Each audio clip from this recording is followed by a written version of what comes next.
बिस्मिल्लाहिर्रहमानिर्रहीम। अस्सलाम वालेकुम। आप देख रहे हैं हालात। मैं हूं सईद चौधरी। पाकिस्तान की कोशिशों से इस सदी का सबसे बड़ा अमन माहदा तय पा गया है।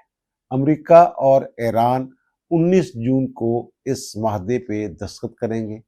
ये मैंने कल भी अर्ज किया था कि ये हतमी माहदा नहीं है, बल्कि एमओयू या फ्रेमवर्क आप इसको कह सकते हैं। उसके बाद 60 दिन के अंदर अंदर ये हतमी माहदे पे या हतमी नतीजे पे ये पहुंचेंगे, फ्री कैन जो हैं। और इस दौरान जो सालिस हैं वो मौजूद रहेंगे। सालिस इसमें मरकजी किरदार तो पाकिस्तान का है।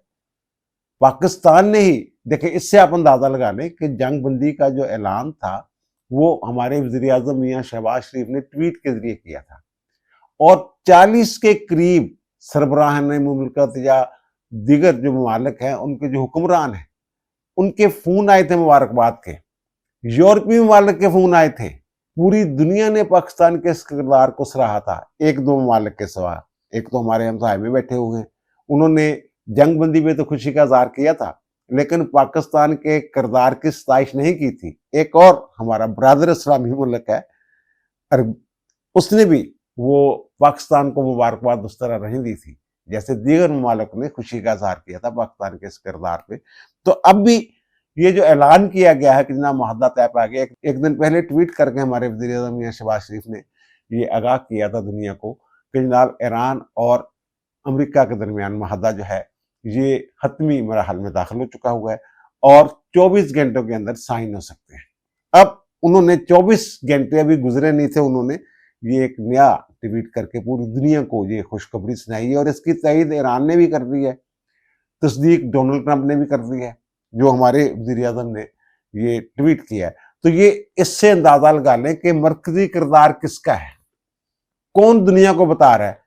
इस्लामाबाद में इनको मुज़ाकरात की टेबल पे कौन लेके आया था, और उसके बाद भी इनके साथ कौन राब्तों में रहा। कभी एक रुस जांदा सी ਉਹਨੂੰ ਮਨਾਉਂਦੇ ਸੀ, कभी दूसरा रुस जांदा सी ਉਹਨੂੰ ਮਨਾਉਂਦੇ ਸੀ। साढ़े फील्ड मार्शल जड़े ने वो ईरान गए। हमारे वजीर दाखिला जो है मोहसिन नकवी, वो खसूसी पैगाम लेके ईरान गए थे। तो बहरहाल वो 2 दफा गए हैं, मुसलसल पाकिस्तान आए हैं, फिर पैगाम लेके दोबारा गए हैं। तो फिर ट्रंप साहब के साथ भी हम मुसलसल राब्तों में थे, अमरीकी हुकाम के साथ भी मुसलसल राब्तों में थे। और बिलाखिर फिर हमारे जो इस्लामी बरादर इस्लामी मुल्क हैं, जिनका हमारे वज़ीर आज़म ने खास तौर पे शुक्रिया अदा किया है, तुर्किया का किया है, कतर का किया है। कतर तो बड़ा एक्टिव इसमें वो रहा है, एक्टिव रोल रहा है उसका, कतर का। और फिर सऊदी अरब का भी शुक्रिया अदा किया है। तो ये ममालिक जो है, ये सऊदी अरब, जो तुर्किया और जो कतर की मैं बात कर रहा हूँ, ये अमेरिका के साथ भी राब्तों में थे और ईरान के साथ भी राब्तों में थे। और कल जो कतर का वफद है वो ईरान में था, तो वहाँ यही फाइनल हो रहा था, सारे मामला को देखा जा रहा था। तो अब जनाब जो पहले तो ये देखें ना, हमारे वज़ीर आज़म ने ये जो ट्वीट किया है उसमें वो उन्होंने बड़ी खुशी का इज़हार किया है कि जनाब तवील मुज़ाकरात हो गए और बड़ी गहरी बातचीत हुई है जनाब। तो फिर उसके नतीजे में अमेरिका और इस्लामी जमहूरिया ईरान के दरमियान मुआहदा तय पा गया। और जनाब वो लबनान समेत, इसका मतलब ये है कि जो ईरान का बयानिया है या जो ईरान के मुतालबात थे वो जीते। वो ये कह रहे थे पहले भी, इसमें इसराइल ने हमेशा ये वो टांग अड़ाने की कोशिश की है, इसको सबोताज करने की कोशिश की है, ये जो अमन का प्रोसेस चल रहा था उसको। तो उन्होंने अब उस दिन, उस वक्त भी, जब इन्होंने पहला ट्वीट किया था जंगबंदी का, उस वक्त भी उन्होंने कहा था कि लबनान समेत जंगबंदी होगी। लेकिन इसराइल ने लबनान के ऊपर हमले कर दिए थे और ईरान जो है वो कहते ना पंजाबी वेर गया सी, उनके ने नहीं आना इस्लामाबाद। फिर डोनाल्ड ट्रंप को नेतन्याहू के साथ राब्ता करके वहां हमले रखवाने पड़े थे, तब इस्लामाबाद के मुज़ाकरात जो हैं, इस्लामाबाद टाक्स जो है वो शुरू हुई थी। तो अब भी ये उन्होंने कहा है वज़ीर आज़म ने कि लबनान समेत तमाम महाजों पर जो फौजी कार्रवाई हैं वो फौरी तौर पर जो है वो रोक दी गई हैं और मुस्तकिल तौर पर वो ख़त्म कर दी गई। जिसके बाद अमरीकी सदर डोनाल्ड ट्रंप को नेतन्याहू के साथ राब्ता करके लबनान पर हमले रखवाने पड़े थे। वो बाद में फिर शुरू हो गया कि जनाब, क्योंकि ईरान बार बार ये बात कर रहा था, हिजबुल्लाह के ऊपर वो हमले कर रहा था और हिजबुल्लाह के नाम पे लबनान के अंदर चढ़ाई की हुई है उसने। तो ईरान कह रहा था जनाब वो अगर हमले लबनान के ऊपर हमले करेगा तो जनाब हम भी हमले करेंगे। तो कल डोनाल्ड ट्रंप ने नेतन्याहू की क्लास भी ली है वो आगे जाके बताओ। तो बहरहाल ये तो हमारे जो वज़ीर-ए-आज़म है अब जो उन्होंने ट्वीट किया उसमें उन्होंने यही बात फिर की है कि जनाब लेबनान समेत तमाम महाजों पे जो फौजी कार्रवाई हैं वो रोक दी जाएंगी फौरी तौर पे, और मुस्तकिल तौर पे ये जंगें जो हैं, ये जो लड़ाई चढ़ाई हो रही है, फौजी कार्रवाई हैं, ये ख़त्म कर दी जाएंगी। ये ऐलान किया उन्होंने, खुशी का इज़हार किया है। और वो कहते हैं कि बाज़ाब्ता तकरीब जो है वो 19 जून को स्विट्ज़रलैंड में होगी। और पहले एक दिन पहले उन्होंने ये कहा था कि जनाब वो डिजिटल सिग्नेचर होंगे, इलेक्ट्रॉनिक सिग्नेचर होंगे। तो अब खबर ये है कि जनाब हमारे जो वज़ीर ख़ारजा हैं साद डार साहब, वो चले गए हुए स्विट्ज़रलैंड और वहाँ वो ज़ाहिर इस तकरीब में शरीक होंगे। तो इसमें जो तरीक़ाकार है ना इलेक्ट्रॉनिक जो रवायत है, वो तो यही होता है जनाब, वो वीडियो लिंक के ज़रिए किसी भी ऐप के ज़रिए वो एक दूसरे के साथ राब्ता करते हैं। तो एक तो जनाब फ़रीक जो होते हैं मुआहदे के, वो साइन करते हैं एक दूसरे के सामने, और दूसरे जो सालिस होता है वो गवाह के तौर पे साइन करता है। ये भी हो सकता है कि ईरान का वफ़द जो है वो ना जिनेवा जाए, तो वहाँ जो कतर जो है सालिस का किरदार अदा कर रहा है वो बैठ जाएंगे उनके साथ जनाब। कालीबाफ ने सुना है कि जनाब जो उनके स्पीकर हैं बाकर कालीबाफ, उन्होंने दस्तखत करने, तो उनके साथ गवाह के तौर पे अगर कोई सालिस बैठता है तो कतर वाले बैठ जाएंगे, और जो हमारे वज़ीर ख़ारजा हैं वो गवाह के तौर पे वहाँ जिनेवा में बैठ जाएंगे। और वो उन्होंने वहाँ कोई कॉन्फ्रेंस है तो उसमें शिरकत के लिए जो उनके जेडी वैंस है उन्होंने वो जिनेवा गए हुए हैं। तो ज़ाहिर है फिर वो वहीं पे वो उस जेडी वैंस ने वो पता चला है कि उन्होंने ये अमेरिका की नुमाइंदगी करनी है, दस्तखत वगैरह उनके होने हैं। तो इसका मतलब ये साल, और दूसरी बात जो इसमें को वज़ीर-ए-आज़म ने शुक्रिया अदा किया है ईरान का, अमेरिका का कि जनाब, और फिर जो अपने उन्होंने भाई हैं जिन्होंने सालसी में मावनत की है और हमायत की है पाकिस्तान के इक़दाम की, तो उसमें उन्होंने कतर वालों का भी शुक्रिया अदा किया है, और फिर सऊदी अरब का वालों को ख़ास तौर पे उन्होंने कहा है जनाब, और फिर जमहूरिया तुर्किया जो है, और फिर जो उनकी बसीरत अफरोज़ क़यादत है, इसका ज़िक्र किया है, बेपनाह तावन जो इन्होंने किया है, इस पर शुक्रिया अदा किया है। फिर वज़ीर-ए-आज़म मुझे कहते हैं कि जो सालिस हैं, वो इस हफ़्ते जो फ्री कैन के दरमियान वो मुलाकातों की सहूलत कारी करेंगे। और ज़ाहिर है इसका मतलब ये है कि जो नायब वज़ीर ख़ारजा हैं ईरान के, उन्होंने भी कहा है कि जनाब आइंदा जो मुज़ाकरात आगे चलने हैं और 60 रोज़ के अंदर वो हतमी नतीजे पे पहुँचना है, उन्होंने हतमी माहदा होना है, तो वो सालिस जो हैं वो मौजूद रहेंगे। हमारे वज़ीर-ए-आज़म भी यही बात कर रहे हैं। और फिर वो कहते हैं जनाब वो जो तकनीकी डायलॉग्स होते हैं, वो तकनीकी, ज़ाहिर है बहुत सारे मामलात ऐसे हैं जिसमें तकनीकी डायलॉग्स जो हैं वो होना ज़रूरी है। तो वो कहते हैं वो तकनीकी डायलॉग्स होंगे और सालसीन जो हैं वो सहूलत कारी करेंगे। और फिर जनाब 60 दिन के अंदर वो, अब ईरान वालों ने ये बता दिया कि 60 दिन के अंदर जो है वो हतमी माहदा होना है। तो ये इसको मैं ये क्यों कह रहा हूँ कि जनाब ये इस सदी का सबसे बड़ा अमन माहदा है। ये जो जंग है ना ईरान और अमेरिका की, इसमें इसराइल भी इन्वॉल्व था, जो हमारे गल्फ के ममालिक हैं, मुसलमान ममालिक हैं, वो भी इन्वॉल्व थे। आपने हुर्मुज़ बंद होगी, आपने हुर्मुज़ बंद होने से 20% दुनिया के तेल की तरसील जो है वो आपने हुर्मुज़ से होती है। पूरी दुनिया मुतासर हो रही थी और पूरी दुनिया में तेल की कीमतें बढ़ रही थी। वो वैसे मैंने जिक्र किया था एक व्लॉग में कि डोनाल्ड ट्रंप ने एक पॉलिसी ऐसी ज़रूर रखी है कि उन्होंने इनको बेलगाम नहीं होने दिया कीमतों को, और जो आलमी इक़्तिसादी मंडी है उसको क्रैश नहीं होने दिया।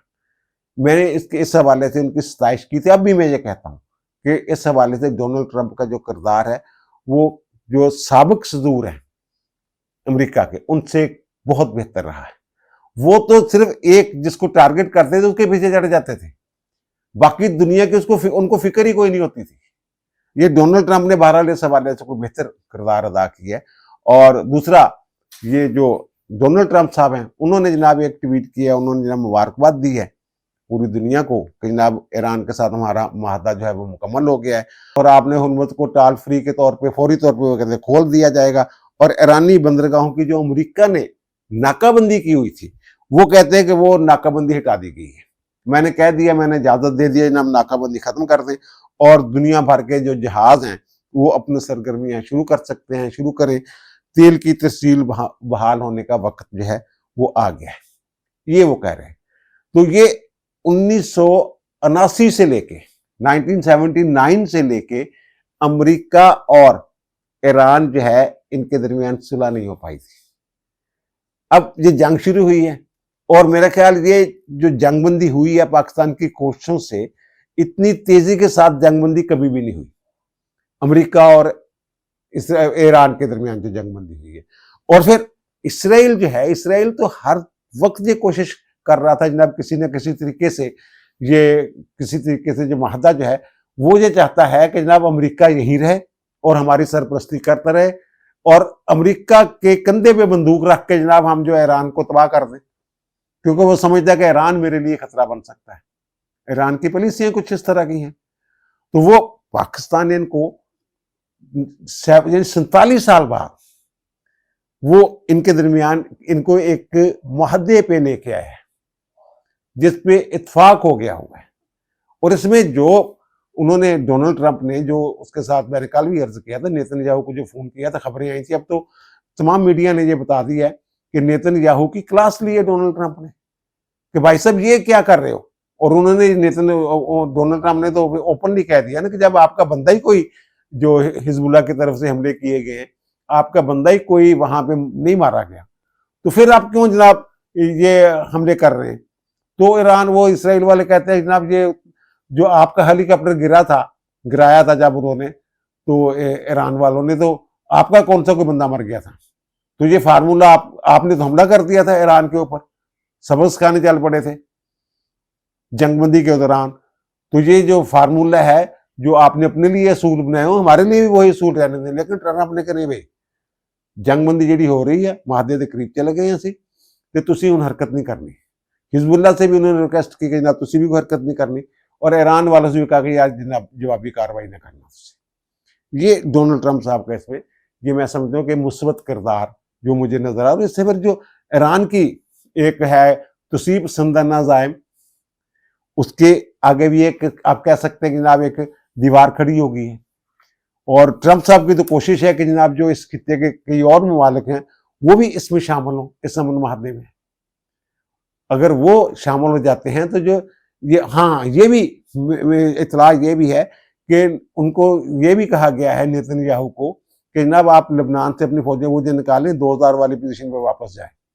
2000 में ये फौजें निकाल के ले गए थे ना, वो तो फिर इन्होंने जो ईरान वालों ने हिजबुल्लाह खड़ी कर दी, वो फिर बहाना मिल गया उसको, इसराइल को, तो उसने जनाब लेबनान के ऊपर दोबारा हमले शुरू कर दिए, और फिर वो कब्जे भी करता रहा।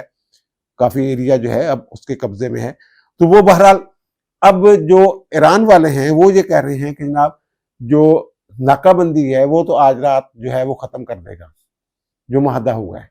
यानी कि अमेरिका की तरफ से अमल दरामद शुरू हो गया। वो कहते हैं कि हम जो हैं ये जुमे वाले दिन जब दस्तखत हो जाएंगे ना, उसके बाद जनाब जो हमने वादे किए हुए हैं वो नाफिजुल अमल होंगे। अब वो जो बयानात सामने आ रहे हैं उससे जो अंदाजा हो रहा है, एक तो ये कि वो जो कह रहे हैं कि ना हमारी खुद मुख्तारी का एहतराम किया जाए और हमारे ऊपर जो पाबंदियां हैं वो खत्म की जाए और हमारे एहसासे जो है वो बहाल किए जाए और जो अमेरिका है इस खित्ते से निकल जाए। ये भी एक उनका मुतालबा है। तो इसमें और अच्छा, ये डोनाल्ड ट्रंप साहब उन्होंने यूरेनियम वाला इस दफा जिक्र नहीं किया, और जो खबरें यही हैं कि जनाब ये जो यूरेनियम की अफजूदगी कम करने वाली बात है, उसके एहसासे बहाल करने वाली बात है, पाबंदियां खत्म करने वाली जो ये जिक्र कर रहे हैं, तो वो जनाब वो अब जो तकनीकी डायलॉग्स होने हैं, टेक्निकल डायलॉग, उनमें ये सारी चीजें तय होना है और साल्सों की मौजूदगी में तय होना है। ईरान के नायब वज़ीर खारजा ने यह भी कहा है कि जो मतन है मुआहदे का वो दस्तखत होने के बाद वो जारी कर दिया जाएगा। और ईरान ने एक और बात भी की है कि जनाब कि हम अलर्ट हैं, ये दुश्मन के ऊपर एतबार नहीं किया जा सकता। वो ये कह रहे हैं। ट्रंप साहब ने कुछ हरकतें ऐसी की थी ना, हमले भी करी जा रहे सी और कह रहे सी कल साइन हो जाएंगे, ये गल्लां ये करते रहे ने। ईरान वाले जरा मोहतात ने कि जनाब किते दोबारा फिर ना कोई हरकत। और इसराइल तो यार इसराइल नूं जिहड़ा ना उन्होंने नत्थ पाना, उन्होंने लगाम पाना बड़ा जरूरी है। और मेरा ख्याल है कि जितनी तन्हाई का शिकार इस वक्त इसराइल है ना, वो पूरा जब से वो कायम हुआ है, जब से उसकी तश्कील हुई है रियासत के नाम निहाद रियासत की, इससे पहले इतना कभी नहीं हुआ था। 90% जो यूरोपीय मालिक हैं वो उसका साथ छोड़ के हुए। वो मेरी आज बात हो रही थी, हमारे दोस्त हैं अमेरिका में, वहाँ वो कह रहे थे जनाब वो जो शुमाली अमेरिका है ना, वहाँ इनका है ये जो यहूदी लाबियाँ हैं, फिर हॉलीवुड के ऊपर उनका है, बैंकों के ऊपर उनका है। तो वो कहते हैं कि वहाँ भी जो लोग हैं, अब ये समझना शुरू हो गए हैं कि जनाब ये जो है इसराइल जो है ये अपनी जंग जो है वो अमेरिका के ज़रिए लड़ रहा है। तो वहाँ के लोग कहते हैं वो ये कह रहे हैं कि जनाब सगीर भाई वो ये कह रहे हैं कि जनाब वहाँ के लोग जो हैं वो अब उस अंदाज में इसराइल की हमायत करने के लिए तैयार नहीं है जैसे माजी में किया करते थे। अखा खुल गई। हाँ, ये मैं पहले भी कई मरतबा ये अर्ज कर चुका हूँ कि अल्लाह ताला बाज़ औक़ात शर में से खैर निकालता है। अब ये अगर इससे ये निकल जाता है, इनखला हो जाता है, और वो चाहता भी यही है, और वो इसराइल को छोड़ के निकल जाना चाहता है। इसराइल कहते नहीं नहीं तुम इत्थे रहो और सानू बचा के रखो इन्हां कोलों। वो कहते नहीं यार मैं महादे ते तुहानू बचा लांगा, इंज ना करो जो तुसी कर रहे हो। दूसरा, अगर हतमी महादा हो जाता है तो पाकिस्तान को क्या फायदा होगा? एक तो ये कि पाकिस्तान की जो आलमी हैसियत है उसमें जो इजाफा हुआ है वो हमारे लिए काबिल फ़ख्र है। मैं तो बहुत खुश हूँ इस पे कि जनाब हमारे वज़ीर-ए-आज़म एक दौर में तरसते थे कि जनाब फ़ोन का इंतज़ार किया जाता था। सफारत खाना जनाब 2 साल लगा रहा कि जनाब जो यूएस के वज़ीर-ए-आज़म है वो इमरान खान को फ़ोन करने, पाकिस्तान के वज़ीर-ए-आज़म को, लेकिन उन्होंने कहा नहीं पाया सी। लंबी लिस्ट बनाई उन्होंने कहा जी आखिर से नंबर हैगा जे साढ़े टन्योर दे विच बारी आ गई तो असीं कर लांगे फ़ोन। ये हाल था उस वक्त। और अब हमारे वज़ीर-ए-आज़म का ट्वीट जो है वो अमेरिका का सदर रीट्वीट कर रहे हैं। इससे अंदाजा लगा लें कि पाकिस्तान की जो है जो खारजा पॉलिसी किस हद तक कामयाब। और इसमें जो मरकजी किरदार है वो वज़ीर-ए-आज़म को तो है, लेकिन साथ फील्ड मार्शल आसिम मुनीर का जो किरदार है उसको, यार ये बंदा जो है ना ये बहुत क्लियर माइंडेड नहीं बंदा होता। वो जो फैसला करते हैं सोच समझ के करते हैं, और वो ये होगा तो अगर मगर में नहीं मेरे ख्याल वो पड़ता। वो सीधा फैसला करता है और बाहर वो उनका भी है। और इसाक डार ने जबरदस्त सफारतकारी की है। फिर मोहसिन नकवी साहब जो हैं वो ईरान के साथ जो उनके करीबी रवाबत हैं उसका फायदा जो है वो भी सफारतकारी के लिए उठाया गया। और दूसरा जो पाकिस्तान को फायदा होगा वो एक सादी फायदा होगा। ये वैसे मैंने अपने पिछले व्लॉग में कहा था, जो हमारा 30 खरब का बजट रखा है ना फौज के लिए, तो इसमें से आधा बजट जो है ना ये वापस आ जाना सरकारी खजाने में। अच्छा, अब एक और जो मैं ईरान के साथ जो हमारे मामला थे, आपको याद होगा कि जनाब पीपल्स पार्टी के एक दौर में ईरान के साथ वो गैस पाइपलाइन का माहदा हुआ था, और ईरान ने तो अपनी वो कंप्लीट भी कर ली हुई है वो जो पाइपलाइन है। अब अगर ये पाबंदियां उठ जाती हैं तो वो पाबंदियों की वजह से रुक गया था। अगर पाबंदियां उठ जाती हैं तो फिर वो पाइपलाइन जो है वो मुकम्मल हो जाएगी, गैस का इशू हमारा हल हो जाएगा। और फिर तेल जो है ईरान से, ज़ाहिर है वो इब्तदाई तौर पे मेरा ख्याल वो कुछ ये भी कर रहे हैं कि ईरान को कुछ इजाज़त दे रहे हैं वो कि ये 60 दिन के अंदर अंदर जो माहदा हो रहा है कि जनाब वो तेल की फ़रोख्त का कुछ मामला जो है वो चल रहा है बीच में कि जनाब आप तेल फ़रोख्त कर लें, पाबंदियाँ शबंदियाँ ख़त्म कर दें, तो ये पाकिस्तान को सस्ता तेल अगर मिलना शुरू हो जाता है और तेल की कीमतें गिर जाती हैं, गैस की कीमतें गिर जाती हैं, गैस की वो कहते हैं ना सप्लाई वो मुमकिन हो जाती है। अब तो लोड शेडिंग पे चल रहे हैं। ये सारे मामला देखें तो पाकिस्तान यहां से यहां ऊपर, आप भी खुशहाल होंगे पाकिस्तान के लिए। वो इसलिए मैं ये अर्ज करता हूं बार बार कि जनाब अल्लाह ताला जो है ये शर में से भी खैर निकाल देता है। एक तो ये वाली मैंने जो बात की है, और दूसरी जो इसराइल के तोसी पसंदाना अज़ाइम है उनके आगे बंद लग रहा है। और तीसरा ये कि कुछ मुसलमान ममालिक में पाकिस्तान को और सऊदी अरब का माहदा, ये जो मुसलमान ममालिक का एक ब्लॉक भी बन सकता है अगर ईरान और सऊदी अरब जो हैं उनमें इत्फाक हो जाता है। पहले तो बड़ी उन्होंने इधर उधर सी ना दोनों, लेकिन बाद में फिर इकट्ठे हो गए चाइना की सालसी विच, वो मामला ठीक हो गए थे उन्होंने। और पाकिस्तान ने कोशिश की थी कि ईरान जेड़ा और सऊदी अरब पर हमले ना करे और सऊदी अरब इन्वॉल्व ना हो इस जंग जेड़ा कि इसराइल का मनसूबा सी। और अच्छा, सारे मुसलमान ममालिक जेडे निकली थे उन्होंने समझ आ गई कि जनाब अगर ये लड़ पे यदा मतलब यह कि असं इसराइल का जेड़ा एजेंडा उत्ते काम कर रहे हैं, वो इसराइल कामयाब हो गया। तो ये भी एक मैं कह रहा हूँ खैर का पहलू निकला है इस जंग में। और आखिर में थोड़ी सी बात ये करनी है कि जनाब खैबर पख्तूनख्वा का बड़ा रौला बनया है, उत्थे जनाब जेडे उन्होंने ने मुशीर खजाना दे मुजम्मल असलम साहब वो कह रहे हैं जनाब वो बजट का रौला पै गया ना, बंदे उन्होंने को थोड़े रह गए ने, बंदे नहीं पूरे हो रहे। आज वैसे वो मिलने जा रहे हैं इमरान खान से, वो आज केस लगा हुआ है हाई कोर्ट में जनाब, जो सेल अफरीदी साहब का और मुजम्मल असलम साहब की दरखास्त लगी हुई है कि जनाब हमें इमरान खान से मुलाकात की इजाज़त दे दी जाए, मे भी वो इजाज़त मिल जाए। लेकिन वो जो नुक्ता उठाया हुआ है वो उनके खिलाफ जाता है कि जनाब हमने मशवरा करना है। वो किस बात का मशवरा करना है, वो तो जो सुप्रीम कोर्ट की जजमेंट की रोशनी में एक जो सजा याफ्ता मुजरम है उससे मशवरा किया नहीं जा सकता मुमलकत के या हुकूमत के मामला चलाने के लिए। तो बहरहाल अच्छा, वो कह रहे हैं जनाब कि हमने, उन्होंने वहाँ एक कमेटी बना दी है सेल अफरीदी ने, जिसमें ये मुजम्मल असलम साहब भी हैं, एडवोकेट जनरल हैं, वजीर कानून है वहाँ के सवाई। वो ये कहते हैं जनाब अगर जनाब हम बजट पेश वो जून में ना, फर्ज करेंगे हम बजट पेश ही नहीं करते, तो फिर 2-2 माह जो है ना, वो कहते हैं जनाब इसको एक्सटेंड करते रहेंगे हम। लेकिन जो 2 माह आगे करना है ना, वो तो होता है उन हालात में, ये बजट जो है ये 30 जून तक सारे काम ठप हो जाने हैं उसके बाद। और फाइनेंस बिल जो है उसको इस तरीके से जैसे आप ऑर्डिनेंस के जरिए पास करवाना चाह रहे हैं, उसकी गुंजाइश नहीं है। हाँ, हंगामी तौर पे डे टू डे अफेयर्स चलाने के लिए जो काबीना है वो ये इकदाम कर सकती है, वो भी तनख्वाहें वगैरह जो होती हैं उनकी अदायगी के लिए कि जनाब एक एग्जेक्टिव ऑर्डर आ जाएगा, लेकिन बाद भी उसको मंजूर करवाना पड़ता है।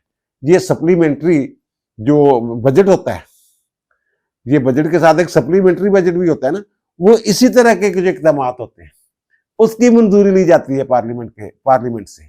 लेकिन ये जो है ना वो इन्हीं के जो सलमान अकरम राजा साहब हैं वो जो कहते हैं कि नहीं, और मेरी भी राय यही है कि जनाब 30 जून तक बजट पेश ना करना, उसका मतलब यही है कि हुकूमत बजट पास करवाने में नाकाम होगी, और नाकाम होने का मतलब है अदम एतमाद, हुकूमत घर चली जाएगी। सलमान अकरम राजा साहब ने यही बात की है। तो अब एक और जो वहां पड्डा पड़ गया हुआ है, मुजम्मल जो असलम साहब है उन्होंने एक ट्वीट किया है, ये कह रहे थे बजट के पास वो थे ना शहजाद अकबर और जो शहबाज गिल वगैरह, इनके जो चपड़कनाती है इनको छोड़ के गए हुए हैं, लेकिन इन्हीं के नाम इस्तेमाल करके पैसे कमा रहे हैं।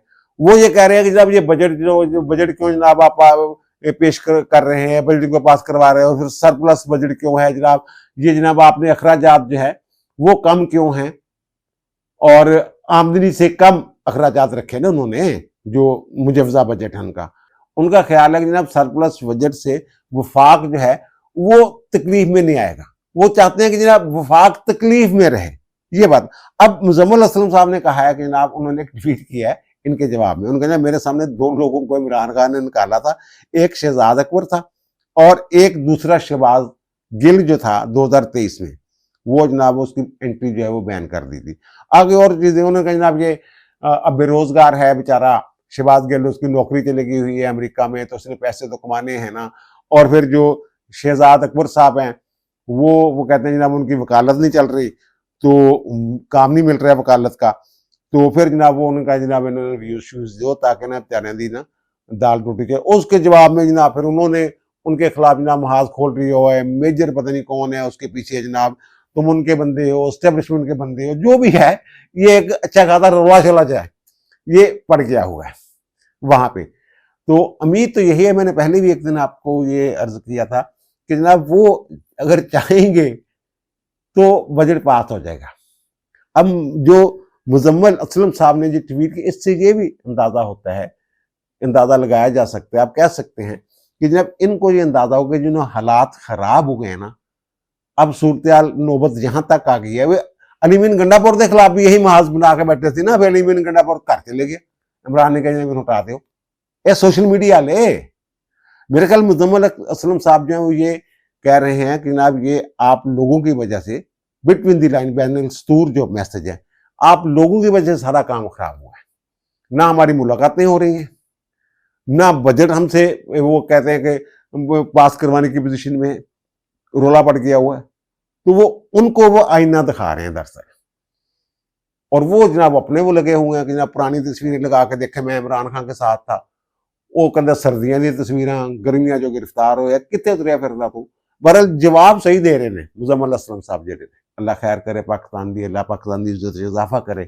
ਇਹ ਜਿਹੜਾ ਸਾਲਸੀ ਵਾਲਾ ਕਿਰਦਾਰ ਪਾਕਿਸਤਾਨ ਨੇ ਅਦਾ ਕੀਤਾ, ਪੂਰੀ ਦੁਨੀਆ ਪਾਕਿस्तान ਦੀ ਇੱਜ਼ਤ ਵਧੀ ਹੈ। ਔਰ ਅੱਲਾ करे ਕਿ ਮੁਲਕ ਦੇ ਅੰਦਰ ਵੀ ਅਮਨ ਹੋਵੇ। ਕੁਛ ਜਿਹੜੇ ਨੇ ਐਸੀ ਸਿਆਸੀ ਜਮਾਤਾਂ ਜਿਹੜੀਆਂ ਕਹਿੰਦੀਆਂ ਜਨਾਬ ਜਿਹੜੀ ਜਮਹੂਰੀਅਤ ਬਿਹਤਰੀਨ ਇੰਤਕਾਮ ਹੈ, ਲੇਕਿਨ ਜਮਹੂਰੀਅਤ ਜਿਹੜੀ ਉਹ ਇਲੈਕਸ਼ਨ ਦਾ ਨਾਂ ਨਾ, ਉਹ ਕਹਿੰਦੇ ਜੀ ਕਸ਼ਮੀਰ ਦੇ ਵਿੱਚ ਇਲੈਕਸ਼ਨ ਅੱਗੇ ਕਰ ਦਿਓ। ਅਜੀਬ ਜਿਹੜੀ ਇੱਥੇ ਦੇ ਪਲੈਨਿੰਗਾਂ ਹੈਗੀਆਂ ਨੇ। बहरहाल मैं तो अल्लाह से करता हूँ हमेशा चंगे की उम्मीद रखता। अब दीजिए मुझे इजाज़त, इंशाअल्लाह दोबारा मुलाकात होगी नए भी इलाके के साथ। अल्लाह ताला आप पर, मुझ पर, हम सब पर मेहरबान रहे। अल्लाह हाफिज़।